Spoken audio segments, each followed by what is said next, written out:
Naranasan mo na ba magkaroon ng long distance relationship? Isang relasyon na kung saan nagmamahal ka ng tao na malayo sa'yo. Isang tao na gustong-gustong makita ng mga mata mo. Isang pagkakataon na wala kayong ibang pinagdarasal kundi sana sa dulo manatiling kayo. Malayo man ang pagitan ng magkabilang mundo. LDR. Ika nga nila, pag pumasok ka sa isang relasyon, dapat handa kang magsakripisyo, sumugal, magtiis, magtiwala, at higit sa lahat magmahal. Kasi sa oras na maranasan mo na malayo sa taong mahal mo, tatakot-takot ng pagsubok ang pagdadaanan nyo.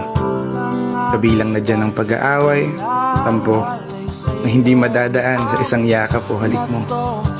Pagdududa, pagliligalig, inutoyo ng ilang araw, minsan pa nga inaabot ng linggo.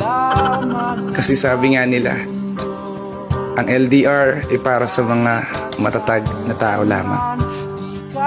Tiwala ang tanging pwede niyong sandalan upang mas lalong maging matibay lahat ng mga pangako niyong binitawan, na sa iyong pagbabalik ay tanging siya pa rin ang gusto mong masilayan.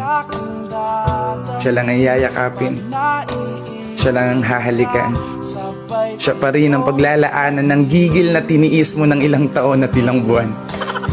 Medyo rated PG. Pero seryoso, di lahat ng relasyon napapagtagumpayan. May ilan na nagpatalo sa tukso, patawag ng laman, at naibaling ang atensyon sa iba dahil sa mga kakulangan. Pero para sa isang tao na tunay na nagmamahal, walang pwedeng maging dahilan. Dahil kung talagang mahal mo, hindi mo yan magagawang palitan.